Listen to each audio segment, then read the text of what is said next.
Hello and welcome. Today we speak with a Washington power couple who come not only from diverse racial backgrounds but political backgrounds as well. William Cohen is a former Secretary of Defense who served in the Clinton administration and before that as a congressman and senator. He is the son of a Jewish father and Protestant Irish mother.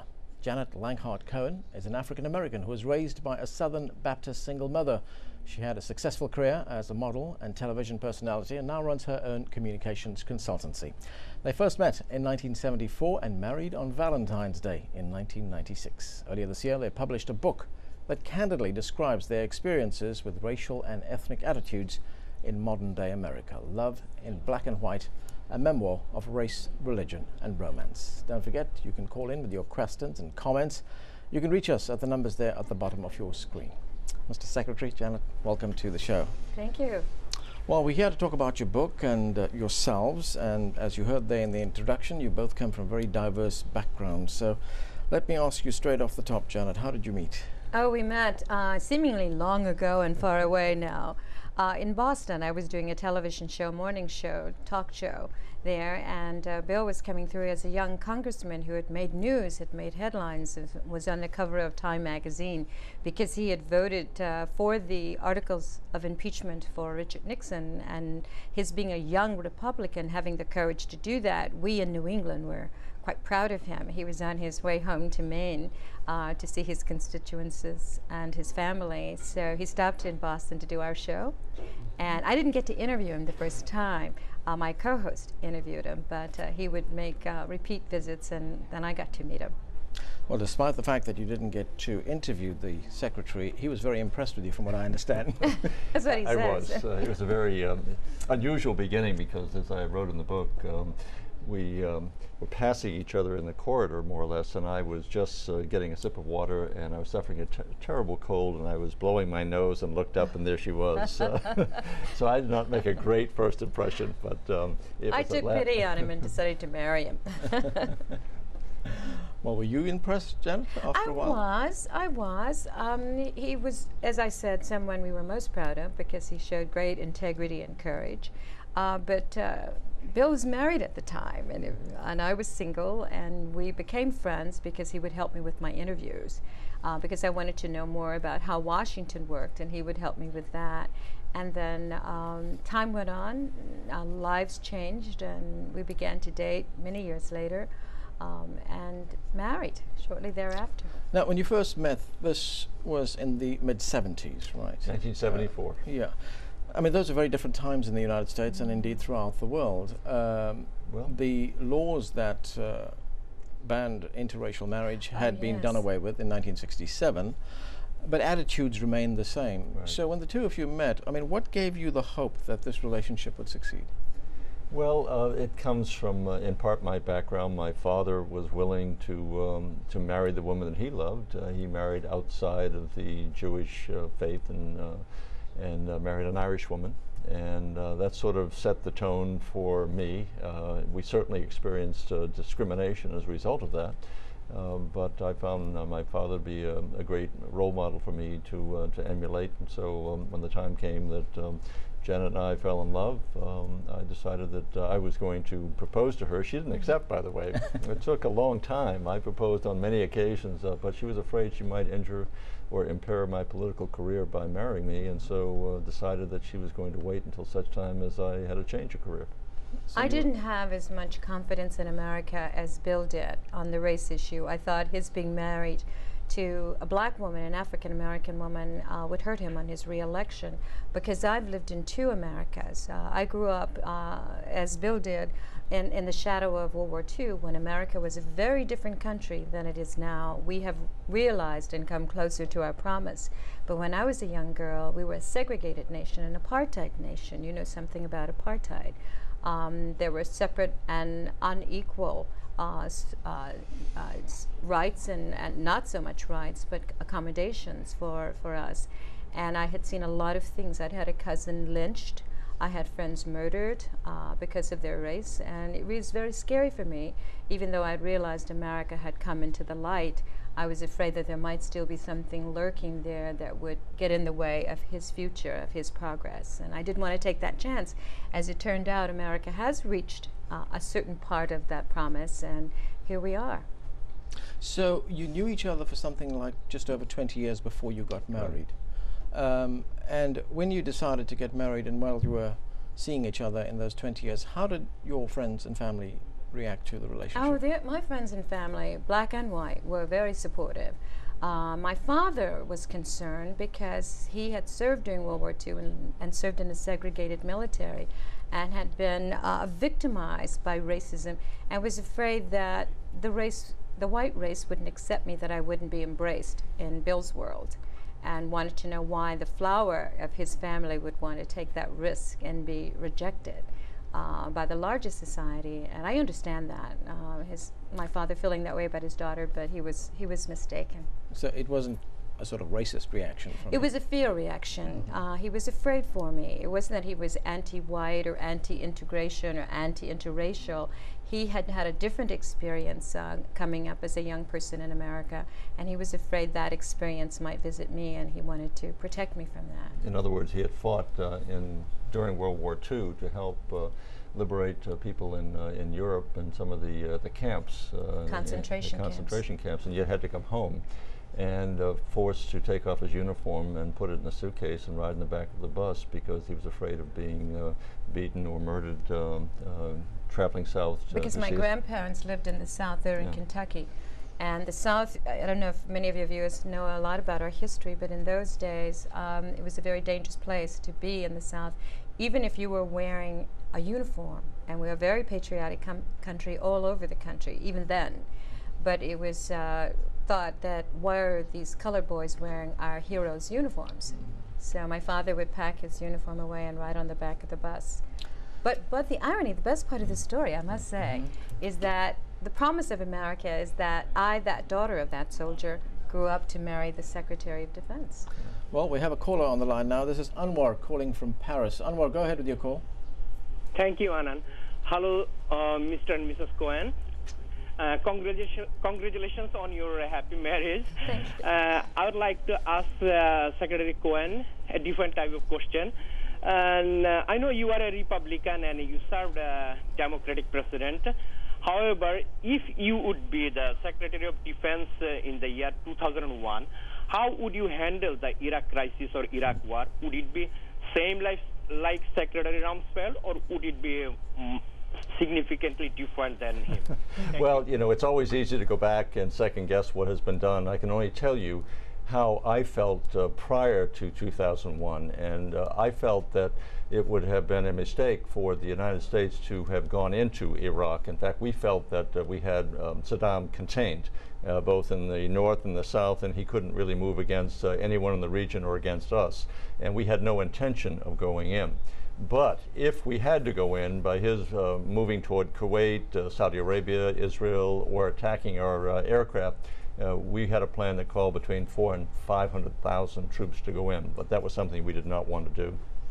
Well, now that we're on the subject, let me ask you about that. I mean, it's a very different situation now. America is there. Right. There's something like 160,000 troops there. What happens, in your view, what do you think should happen next?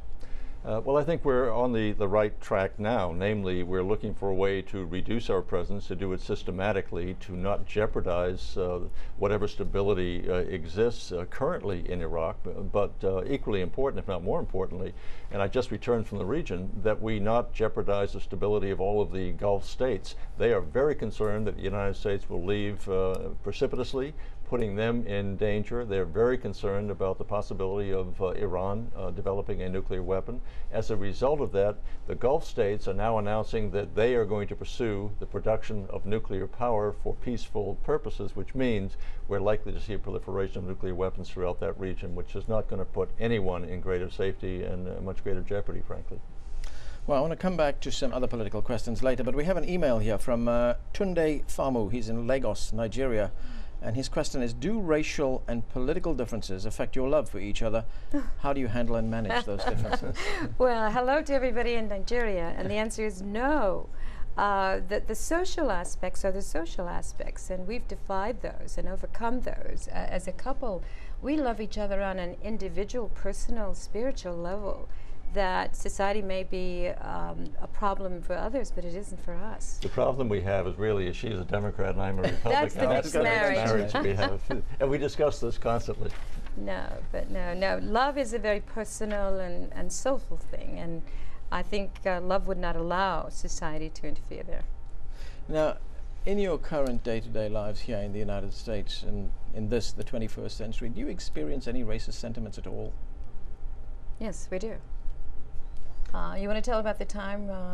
I'll tell one, sure, and you can think of yours. One of the men, when Bill was in the U.S. Senate, one of his colleagues, a U.S. senator, knew that he was dating me, had met me, and he said to Bill, "Which one of Janet's parents is white?"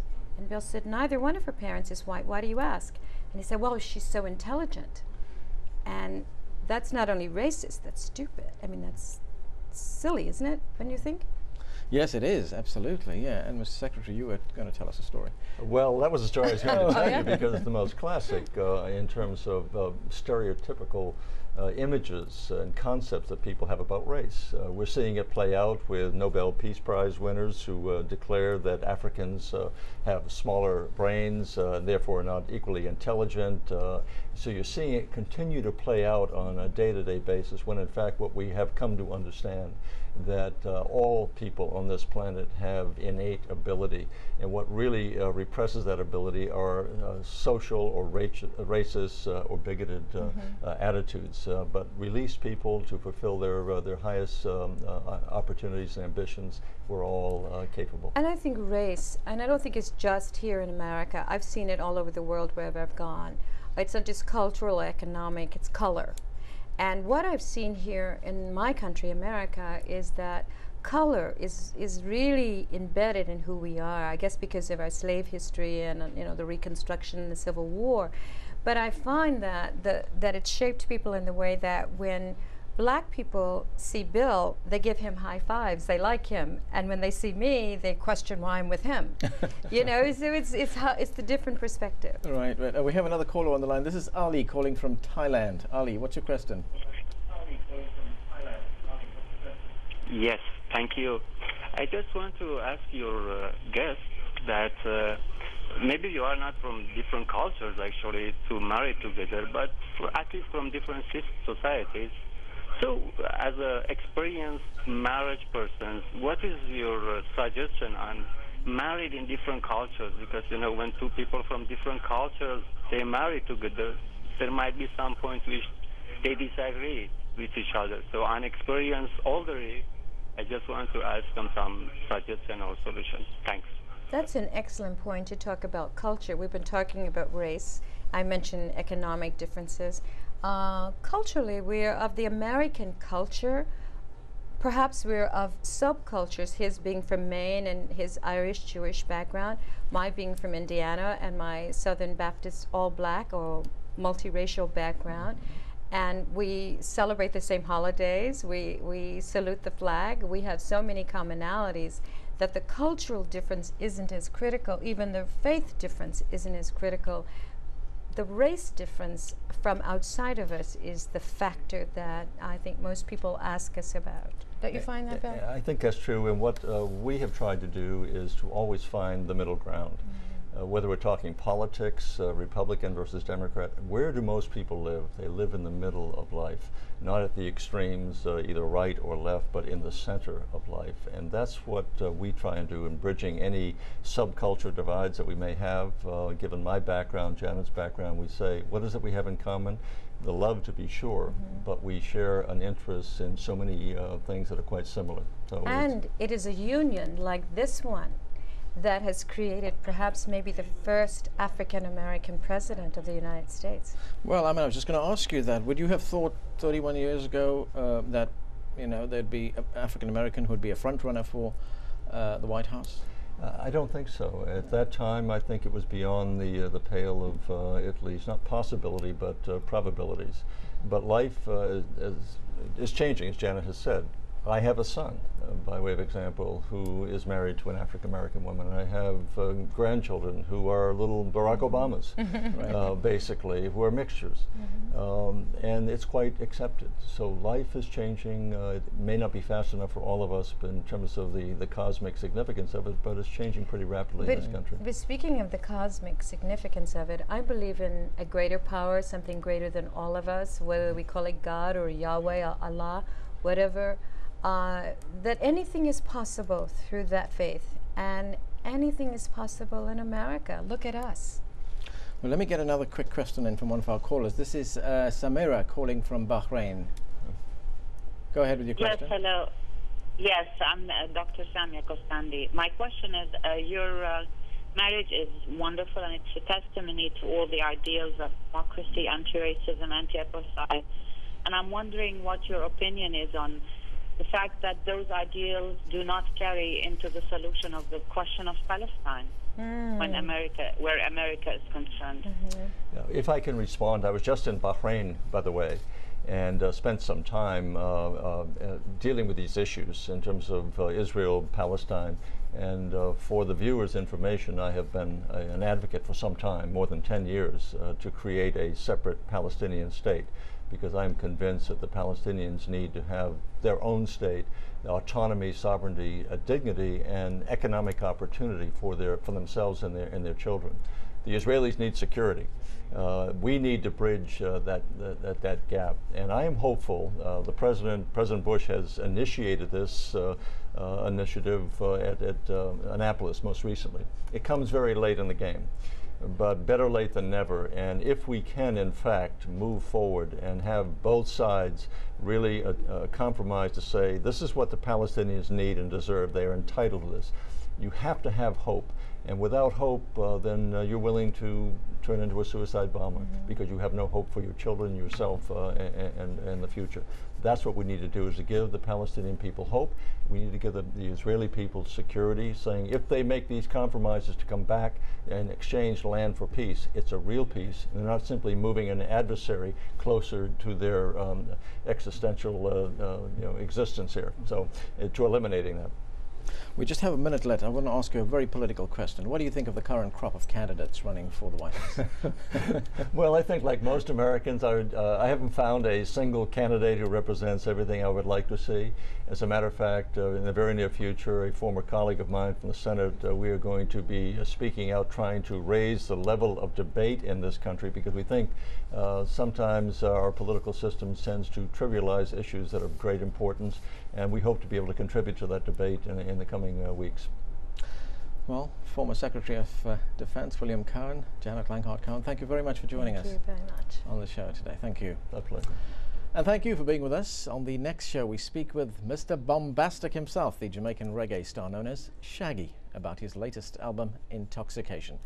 Don't forget, if you have any thoughts about pressing issues around the world, send your emails to riz@aljazeera.net. See you next time. Street Talk is next.